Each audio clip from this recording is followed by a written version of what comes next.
Let's continue with more news and updates. Former President Jacob Zuma's son, Duduzane Zuma, wants to center the union buildings. Zuma's officially announced that he will stand as an independent candidate in the upcoming 2024 general elections.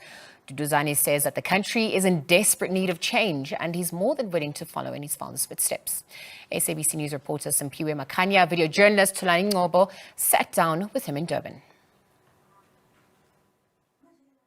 We are joined by the son of the former president, that's Mr. Duduzane Zuma, who has raised his hand to actually contest as an independent candidate in the upcoming 2024 general elections. Mr. Zuma, let us not waste time and get straight to it. Thank you very much for joining us. Thank you very much, Makhanya. Thank you. Just raising my hand so people can see it. It is indeed raised. All right, wonderful. Mr. Zuma, let's start at the beginning. Do you think you stand a chance? Let's start at the end, which will be 2024. We'll be having this conversation and you'll say, you underestimated us and you made it happen.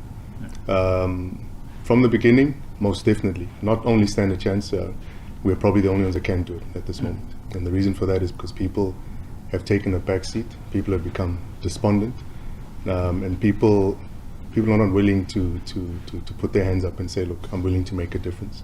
People want to sit back, wait to see what's new in town, what's not new, how to maneuver around. We don't have time for that. So from my side, I've taken a look at it. I've studied the political environment, the social environment, the economic environment, like we all have.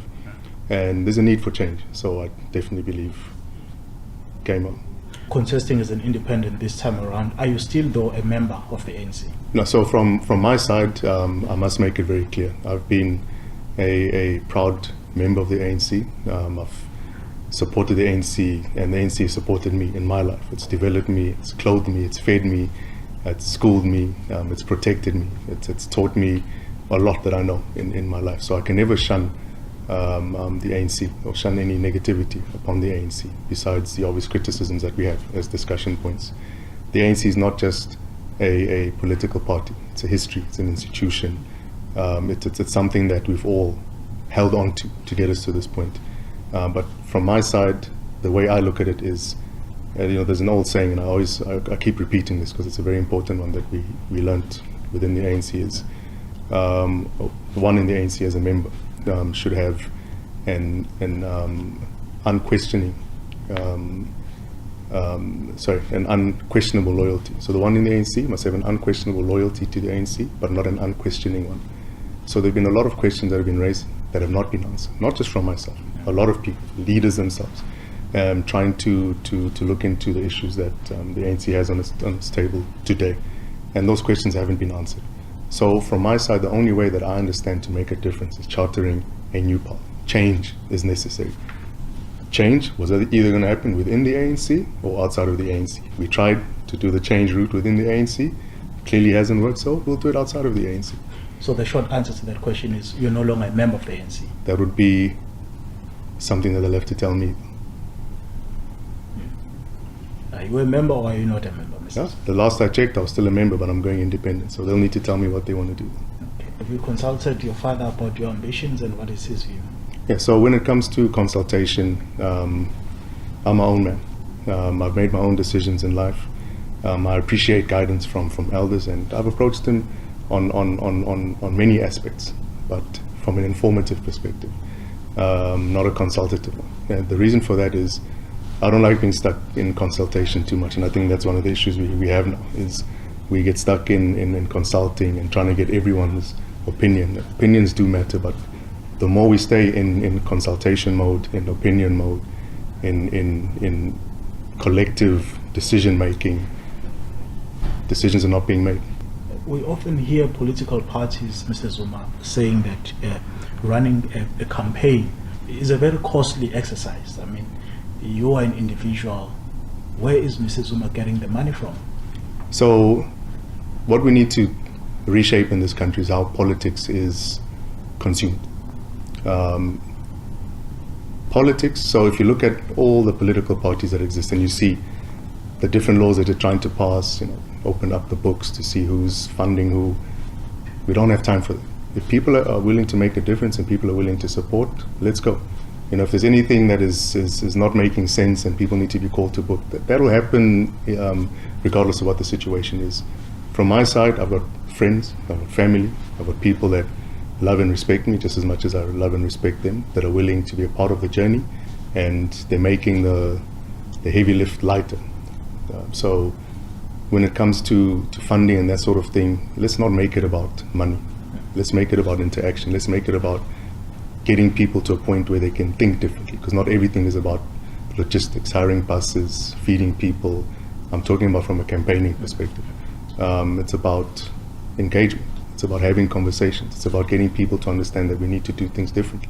Your critics, Mr. Zuma, would say that perhaps you are in this position of wanting to govern the country because obviously your father was the president at some point, and you want to be a political success yourself. What would you say to that? I've been in politics for the better part of now 3 years. I've always been a business person. That's what I've been in my young adult life up until now. I'm 40 years old, and I, like many other people, have realized things need to change. I, like many other people, have realized we need to move in a new direction. And all I've said is, I'm raising my hand, and I expect more people to do that. The very same critics that just want to sit and talk and tweet and whatever it is, that they'll continue to do so. They've got the right to their opinion, but their opinion means absolutely nothing to someone that has made a difference and will continue to make a difference. Now, my understanding, and this is what people need to understand and appreciate, is if we are going to get to the promised land, there are a whole host of things that need to change. And the main factors of change, or the main drivers of change, unfortunately, are within the political space. Mr. Zuma, let's address the issues around the Gupta brothers, for instance. You appeared before the Zondo Commission, and the commission said there was indeed state capture in the country. Is it your view as well that there was state capture during the former president's tenure? So if you look at the State Capture Commission, the unfortunate part, and I've said this before in public record, is that if we're going to uncover corruption and so-called state capture, we need to go back and we need to start off way before 2015 or 2016. What happened at that point is they identified wherever they needed to identify to fight a political battle, to play their normal political games. Unfortunately for myself and many others, countless others, we are caught in the crossfire of politicking. That's my view, my humble view. Is there corruption in this country? Of course there is. Are there people that have stolen, continue to steal up until today? Yes. Those people must be brought to book. But what I will not have is people saying that I was involved in any nefarious activities when it's not the case. That's why I'm happy you said I attended the State Capture Commission under Honorable Judge Zondo. I've had numerous court cases of a criminal and a commercial matter that I've attended and I've won. We're sitting now in 2023. I keep getting asked this very same question, and I can only answer for my activities. And I'll continue professing my innocence, and I'll continue saying that the only state capture that I've been involved in is capturing the imagination of the nation. So Duduzane Zuma never stole any monies from the fiscus? Never stole any money from anybody. And if I did, would I be sitting here? Let's just be honest. Almost 7-8 years later. Gone through the system. They haven't found anything. They're not going to find anything. We'll have that discussion when we're in office next year. Yeah. You, of course, are very close to the Gupta brothers. You said they were your very close business associates. And we know, of course, that South Africa is currently in a process of trying to extradite them to come and answer to some of the allegations that they are facing. But that is proving to be a challenge. Are you still in business with them? Yeah, so from my side, I haven't seen or spoken to any of the Gupta family members for the past almost 4 years now. I'm not in touch with them. We had our financial business dealings that came to its natural end because of the way things went, and I'm on my own journey now. So as you speak, we don't know where they are? I don't know where they are. I'm not their spokesperson. I'm not anybody's spokesperson. I'm not my father's spokesperson. I can only speak for what it is that I'm doing, what it is that I know, and what it is that I'm accountable for. Your campaign doesn't succeed, maybe let's say you get a single seat in parliament, Will you be a member of parliament, or what's the... So for the way I look at it is, I've always played out, go big or go home. And the reason why I stress 2024 is a very important and pivotal year.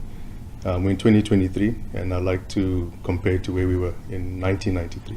The 1994 elections came up, and it was a complete game-changing situation in our country's history. And I think we found ourselves at that coalface again, where 2024 is going to be a completely new thing in our country. Whether it's coalition-based or whether the ruling party drops under the 50% mark when it comes to their grip on the electorate. It's going to be a game changer.